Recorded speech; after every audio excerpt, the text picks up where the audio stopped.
Welcoming you to a life of awareness, the Presence Project is excited for you to join us for today's podcast with your host, Paul Kerzner.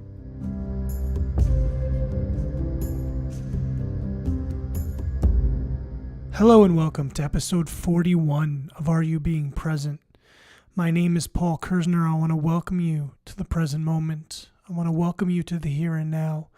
And I want to thank you wholeheartedly, sincerely, and deeply for joining me in this amazing present moment.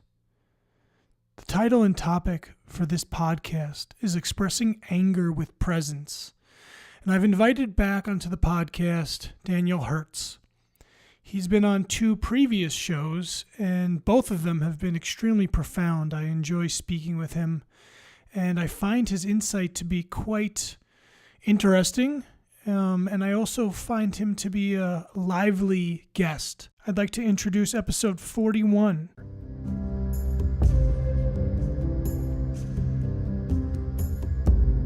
Welcome back, Daniel. It's a pleasure to have you return to the podcast. This is your 3rd visit. And I invited you back because there was a topic that I've been exploring with the patients that I work with, as well as myself as of late, and it's anger. And I wanted to explore anger in regards to presence. There's definitely an undercurrent of anger, especially now with politics and everything else that's going on in the world. And I totally understand that and I respect it. But I'd like to look at this in a more microcosmic way of how people are experiencing anger in their lives. And when I say that, I want to be even more specific about, is the anger that people are experiencing, myself included, does that have anything to do with the present moment? You know, because there's a lot of collateral damage that exists when we're angry. And I think there's even more damage that exists when we're angry about things that happened in the past, or we're about to get angry about things that are going to happen in the future. So I would love to explore that with you and find out what your perceptions are on this topic specifically, because I think anger is an emotion that definitely has a purpose, but it also detracts immensely from people's ability to be present. So, why don't you just jump in, and I'd love to hear what you have to say. First of all,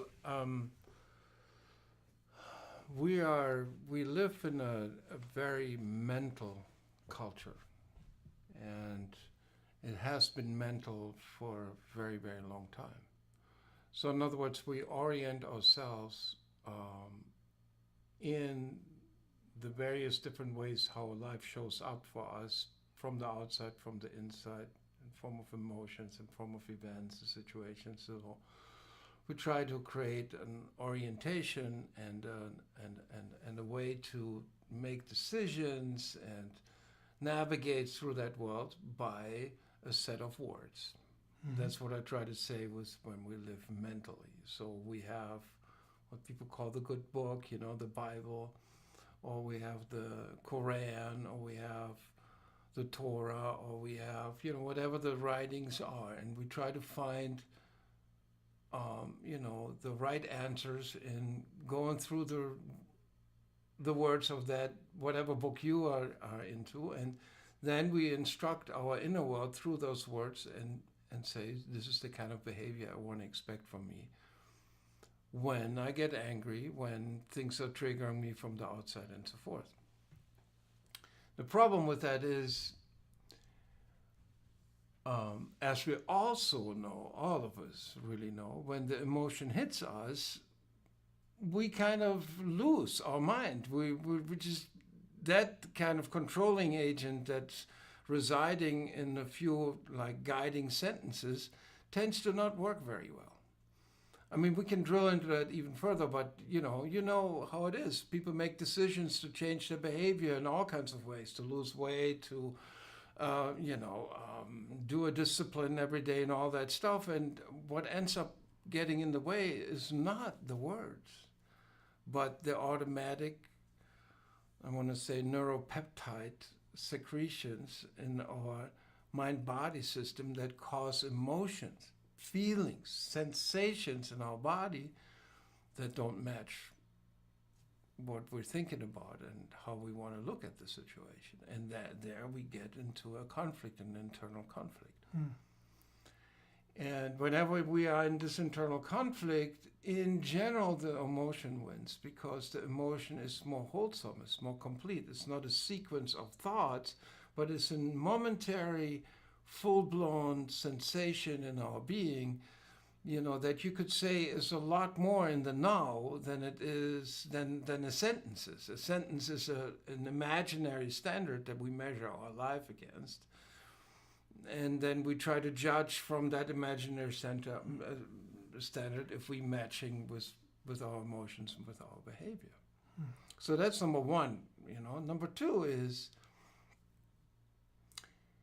it requires almost an enlightened state to react or to respond to life in the moment in a very fluid emotional way, which is I'm only angry when there's an appropriate trigger in my environment that brings up anger, and the anger always will only be there for the time it is there, for as long as that situation is current.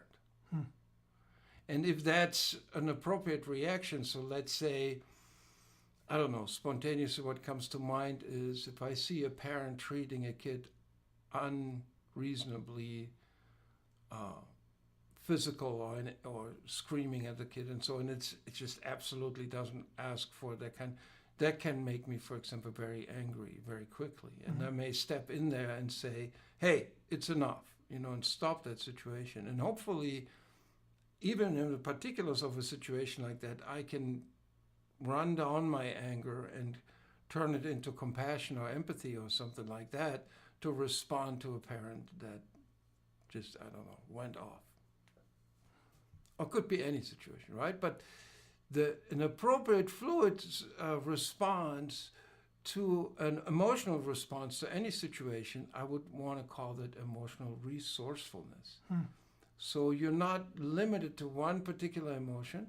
You have a broad spectrum of emotionality that you can appropriately use, if you want to use that word, or that just comes up. And it's fluid. In a moment that anger is not there anymore as a trigger inside or outside, it's gone. It's like the weather is gone. The weather, the thundercloud is dispersing and the sun comes through again, like that.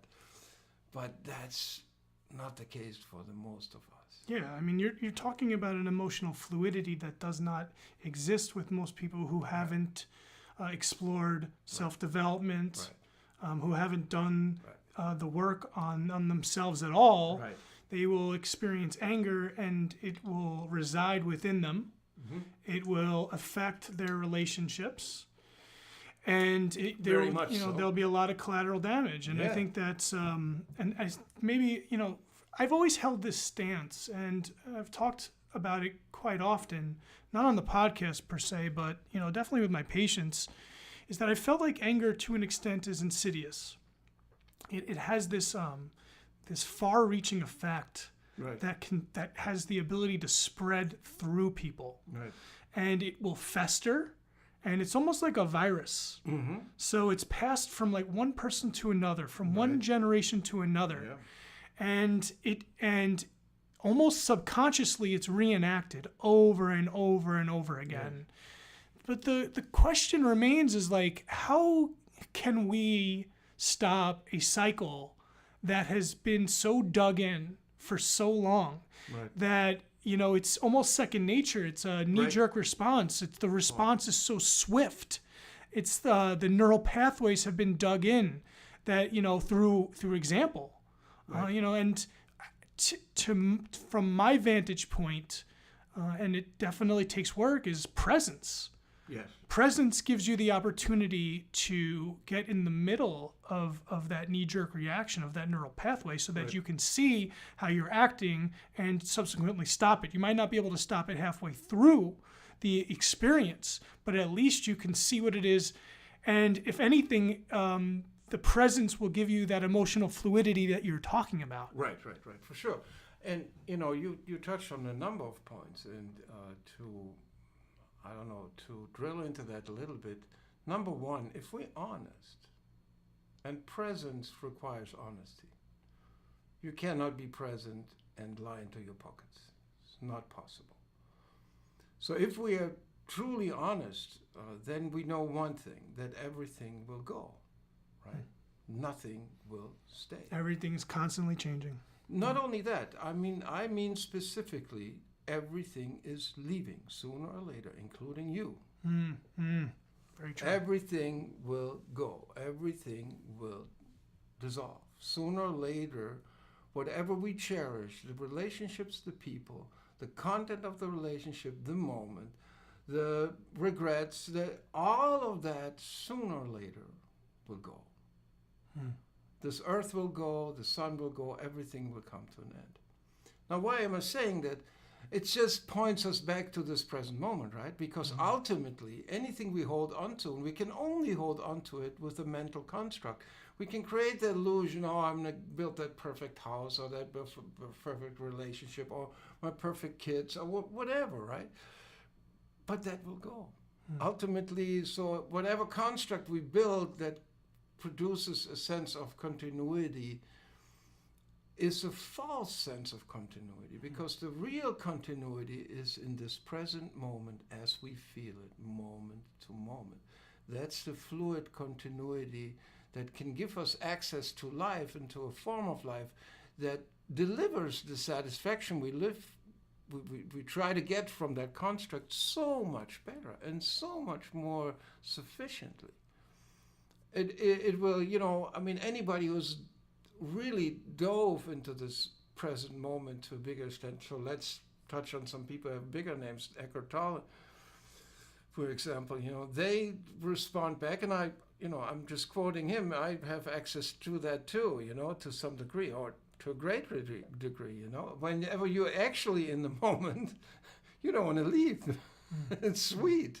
It's the most fulfilling and complete experience of life is in the presence. There is no other presence, actually, right? So, having said that, who is capable of that? And what else is there? What stands in the way? So, like you touched on, we have so much baggage from the past. We have so much baggage in our current culture. We have so much underlying anger and underlying resentment against so much what's going on that it's almost hard to get present to. In other words, we have bottled up so much pain and so much anger from the past that the majority of us, when we are angry, we're not angry because of what occurs. We're angry because we use that situation to live out our anger that's actually all the time with us. Particularly in the male world that worships anger. We're worshiping anger. We are, oh my God, if somebody does something bad, if you don't respond to it, like even in our culture, we got to shoot some missiles. And then we go on TV and say the beautiful images of those missiles. What is that? That is constitutionalized cultural anger that we exert anytime anybody does something that we deem to be like, oh, we got to do something against it. Violence is very closely, the little brother of violence is anger. Right? Walking away. In the moment you turn around and tell somebody, I don't want to talk about this anymore, I'm out of here. Close the door. That's the seed of violence. That's where violence starts. Even if nobody is hurt, but that is a violent act. And so with a culture of worshiping violence, the biggest part of our budget, our natural budget, goes into weapons. They call it defense, but it's going into military, into constitutionalized anger. Is it not? And so we have that, right? And then we have a culture where males identify themselves with the ability to be angry. So they build big muscles and big, motorbikes and cars and everything, and put symbols on their back with skulls and everything. What is that? That is a worshiping of anger. And so when they get angry, you cannot even tell them, hey, dude, you're angry because of something else, you know. If you tell them, you are in big danger of getting some of the anger, you know. I used to be a redhead. Now I'm white, but I used to be a redhead with 7 fingers, you know. I was favorite food for these guys, you know. So I got a lot of that. I know exactly what it is, and it's very unpleasant to me. I have angry judgment on it. You probably can tell, you know. I'm angry about this angry culture, right?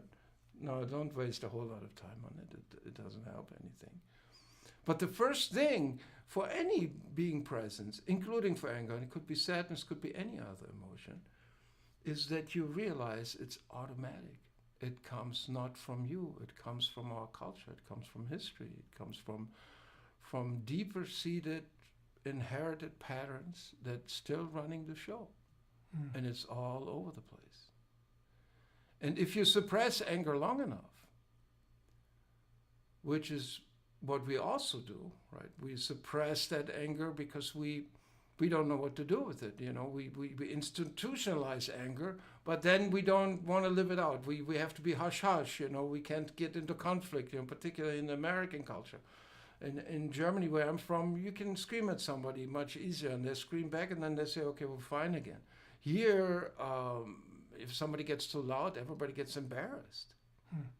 Not even around anger, but even too passionate. You know, if you go, yeah, ooh, dude, that was outside of the range of motion that's appropriate over here.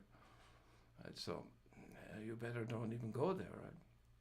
But here's the biggest problem. The biggest problem is that our emotionality is sort of hijacked by these old emotions and by that old anger.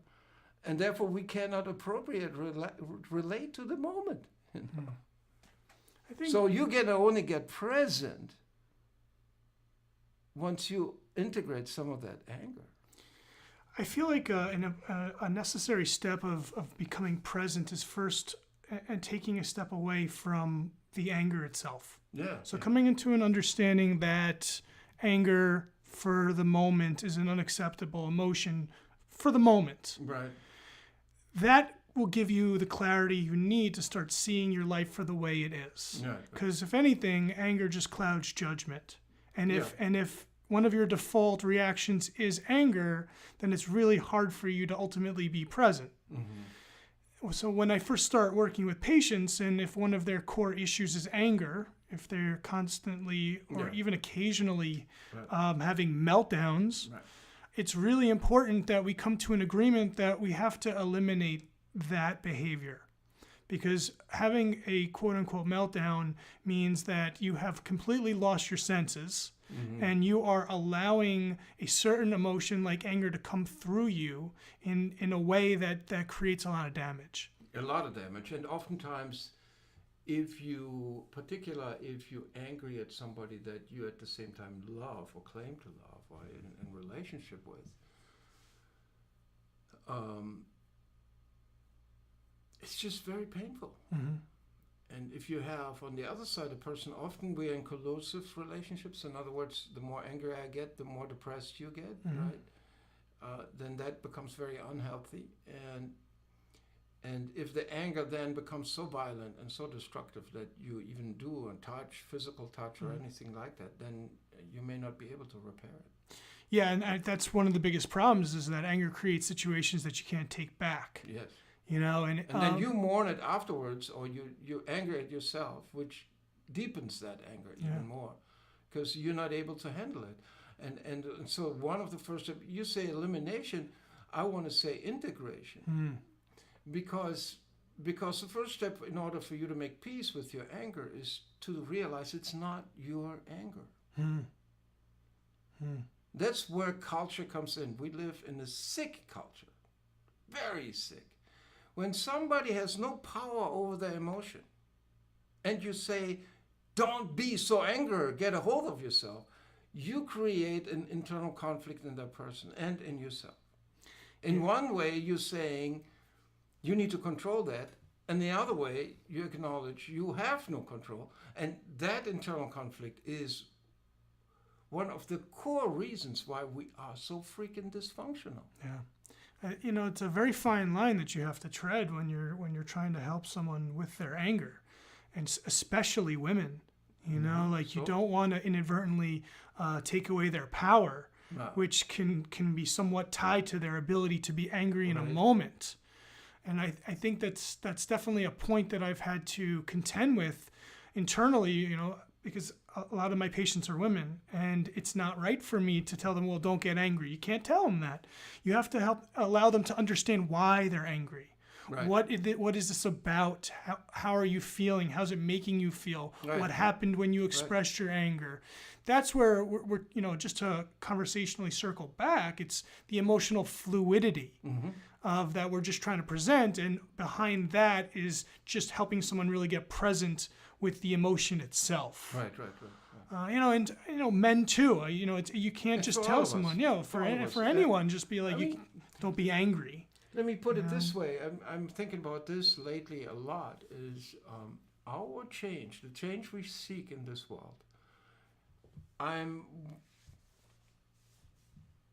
very, very, very sure will not be able to be brought about through another mental idea, another ideology that's better, another thought process. No.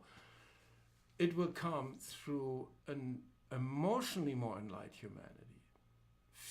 A different feeling for each other, an ability to love each other beyond just a single relationship of another person, which is also problematic. We're not even able to manage that very well.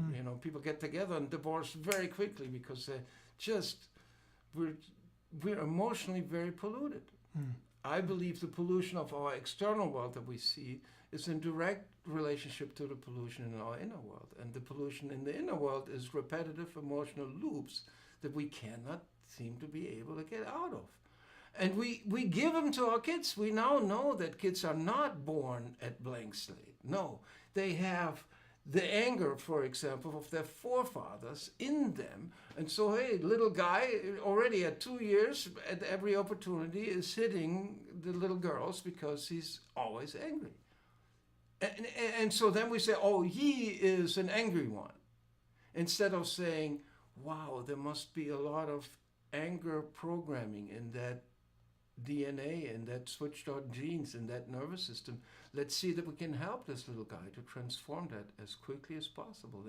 The younger you start to educate like that, the more of a chance a person has to liberate themselves, to integrate that anger and integrate it into a live stream so it becomes part of the energy, not as getting rid of. You can't really get rid of anything. That's an illusion. It's a wrong idea.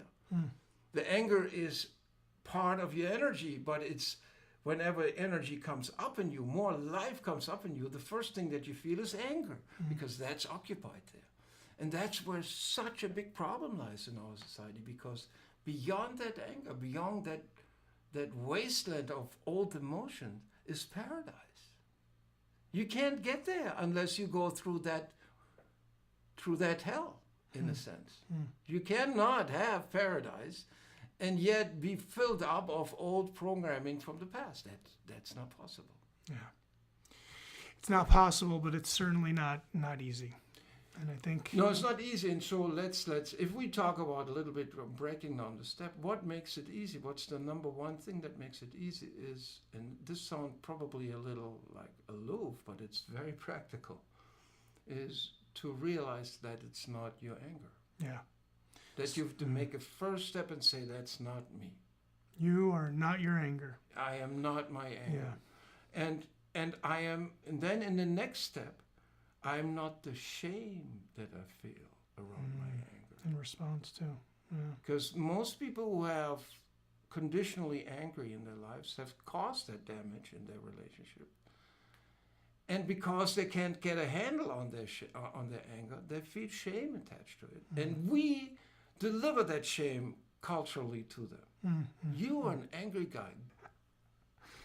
So then you go home and you go like, you're even more angry because I don't know how to control this. When it comes up, it just, I see red. I used to be choleric. I mean, My whole school class was after me. Every break, they triggered me, and I got, I saw red, literally. I could not control that thing.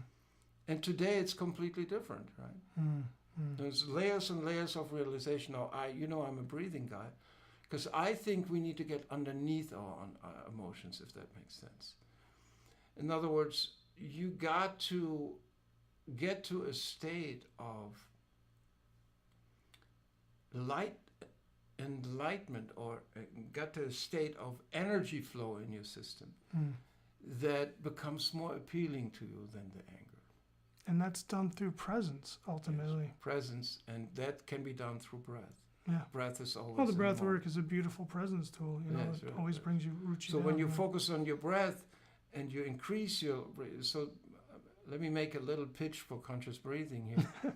Feel free. So in other words, when we try to relax and simply relax those automatic behavior patterns, then the first step is to not identify with them and see them for what they are, the echoes of the past, our individual past, or maybe our ancestral past. For sure, we know now today that we inherit unresolved emotions. We do. So if you had a really angry grandpa, it may come out in you, and you have no idea why you're always angry, and it's not because of trauma in your life, which is even more puzzling, right? So you have that anger and you have no idea where it's come from. And all you know is that you've always been like that. And then other people attach the sense of you to that anger. So now we have that nice character neurosis set up for you that you may deal with for the rest of your life. And in one little step you can start to elevate it.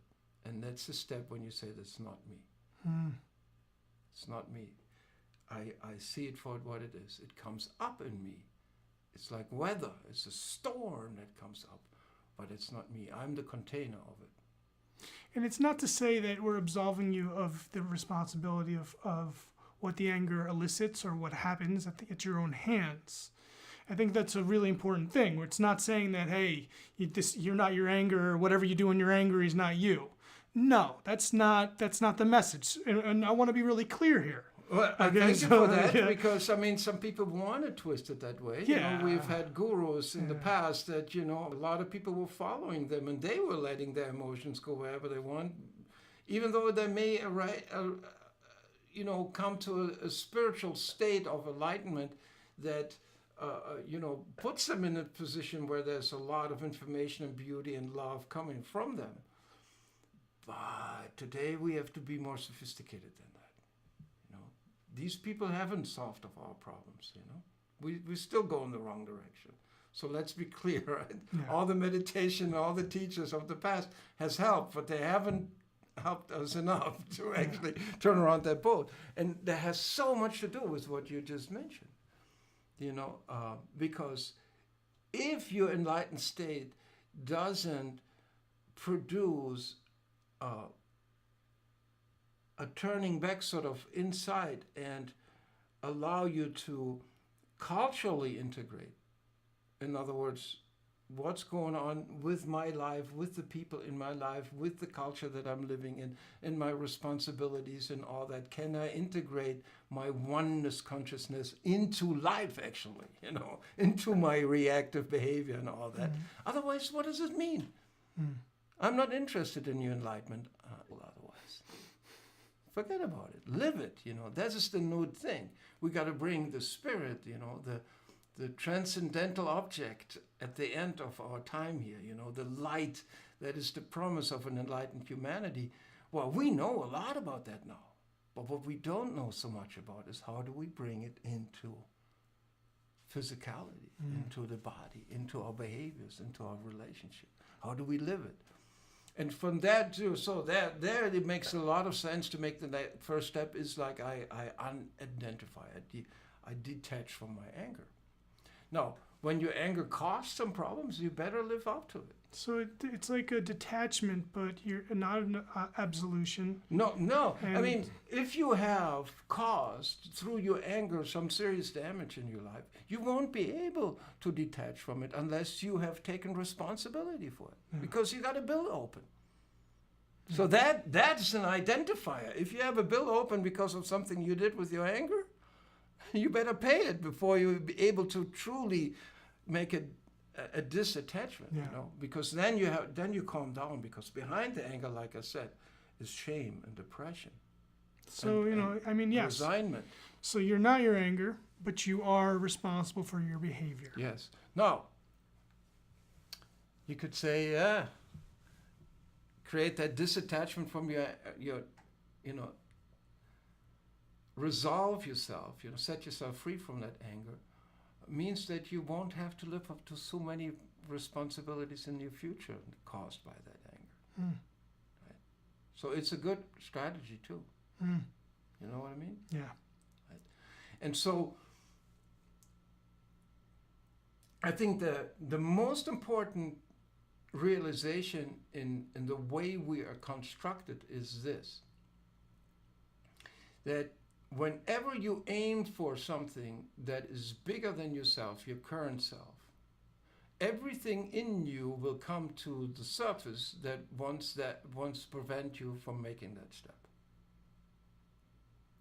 So if you aim for a person that's peaceful and is able to have emotional fluidity, but in general you're very, very angry, the higher you aim for that, the more of that anger will come to the surface. So the more you're trying to be peaceful, the more life will present you with experiences to bring the anger to the surface, to the forefront. Yeah. So I would think that for some people they could persevere through that, and other people would pull back and just reenact that, Right. But again, like through that whole experience, like presence allows you to see that for what it is. Right. And Presence is any conversation that has to do with any form of enlightenment, which I would say is a liberation from automatic behavior loops. Really, enlightenment is not an add-on to us. Enlightenment is a deconstruction project. So we deconstruct all the automatic behavioral patterns that we have inherited. And when we've done enough of it, enlightenment comes. It's just because that's our natural state. It's nothing special. Enlightenment is not, the super accomplishment of the end of a superhuman's life. No. Enlightenment is to become human. Become truly what a human being is. without the reactivity. Without the reactivity from the past. Okay. Right? That's how I look at that. And then it makes the whole thing starts to make sense, right? Yeah. Because how could it be that only a few of us have access to that flow state, to that enlightened state? Okay, and so then we end up in this bad dream where we try to live the lives of a few of us that have accomplished this amazing thing. Well, that's never going to happen. And we're never going to have a peaceful planet because we're all in this freaking race to the top. Maybe not in money this time, but now for spiritual enlightenment, it's the same setup than any other setup. Very interesting. I think there's a lot of good takeaways from the conversation that we had today. Even especially the one about enlightenment not being a quest to attain something. It's more your ability to not become so reactive to the environmental stimuli from people, places, and things. Well, and here's the thing, Paul. Let's put it in the framework of not mental-based, right? Experience-based, feel-based, felt moment of presence, right? Presence is another word for enlightenment, right? And presence is undeniable, right? So what I tried to say before is any real conversation has to start here. We have no other moment than this moment. That's really, presence is the only thing we have. Everything else is an illusion. Yeah. It's a twisted form of presence. But all we have is presence. And so that shines the light also on my take on enlightenment. Enlightenment is just to become really present. Yeah. But not it's already a given, right? And so what I would throw in today in any conversation, more than I've ever had sort of the courage to do, is that the culture we live in is not a friend of presence. The culture we live in is not a friend of enlightenment. The culture we live in is not a friend of transforming your anger. The culture we live in is a friend of repeating all of that over and over again and go deeper and deeper into it. The most successful business models in our world today feeding in the bad habits of humanity. They're not building on a better future. No, it's built on distraction, Yeah. for sure. And I totally Coffee get is that. one of them, right? I mean, You know, it's a coffee any epidemic. any Any substance substance, that they're pushing. more yeah. money, more. So that's why we delegate psychopathic, sociopathic people up the ladder into our social structure, because we're really all addicted to a bad game. And anger is woven. Oh, it's within there. so woven into it. Yeah. I mean, if you're a big guy with big muscles who can weapons really well and so on, blah, blah, blah, blah, yeah, hey, everybody's afraid of you and respects you. And really, in reality, why do we need that? Yeah. What's going on here? We don't, and that's really what it comes down to. Yeah. Right. And so, just to finish up with one thing I started, so when you breathe, and particularly if you use your inhale to energize your system, right? You have a form of breathing that's mostly taught, which is slow down your breath, relax, and so on. It's all very, very important, right? But that's one side of breath. Breath also has the inhale, what stands for feeding our bodies with energy, with life, right? We need it every moment. So if you have dormant emotions in you that run the show in general, then you got to have the guts to wake them up and breathe into them. Inhale into them. Bring them up to the surface. Once you understand the process, you realize, let it come up. I want the anger to come up. I want the sadness to come up. Come on in. I invite you in. And how do I invite you in? By I get my whole system going, right? And so the anger can come up. Then I can keep breathing when the anger comes. Not start screaming, not start spitting and crying, but keep breathing the anger until the anger can run its course and I can experience the totality of it. Once I've done that, you realize it's an echo, it's a ghost, it has no reality in it. It's not a true reaction to a life, it's just a repetitive thing that never got completed. And the moment you complete it, you'll be freer, so much freer. You know? Beautifully said. Daniel, I have enjoyed your return to the podcast, and I imagine that you'll be back again soon. Okay. This is a topic that, we could talk on for quite a while. Important, very important. Anger is an extremely important topic, and and I think a lot of things we spoke about are extremely applicable to everything that we're going through right now in this current reality that we're experiencing. So, for example, in the moment you catch yourself, and if you catch yourself, you feel like, I remember situations, my kids are in the back of the car and they're noisy, and I'm stressed out of my mind about money and about everything, and I'm screaming, and I'm feeling guilty because I know it had nothing to do with them. I just couldn't stand it because I had that. So if I can catch myself before I start screaming, and I can go, breathe in. take 3 deep sighs, and then see what's left. A lot of steam is gone just with 3 deep sighs. And then you can see for what it is and let it just flow through you, maybe, breathe a little bit more into it.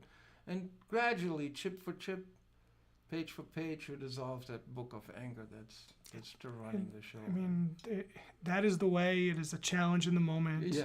Anger is extremely visceral, so you really have to catch yourself. You have to catch yourself before you react. 100%. And this amazing thing, we're amazing beings. I think one of my favorite sayings has become, it's very, very troubling what's going on. It's a lot of things to be really concerned about. But what we should be more concerned about is what doesn't happen because of it. The beauty that's lying under all that automatic.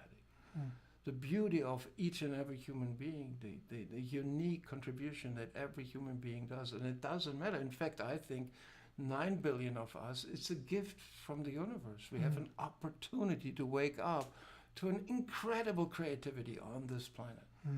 So true. Well, let's leave it at that. Okay. Daniel, if people are interested in finding you, if they want to speak to you, if they want to learn from you, how can they find you? You can go to danielhirtz.com. That's DanielHirtz.com. Or you can just give me a call, 480-235-8993. Daniel's ready to chat. You can just give him a call right up. He's ready to talk. Text me, call me. And I like connection. I like to meet new people. Of course. Daniel, I want to thank you for joining us. I want to thank everyone for listening. And I want to welcome you back to the present moment. Thank you for listening to the Are You Being Present podcast, brought to you by the Presence Projects. Remember, you have a choice. Choose to be present.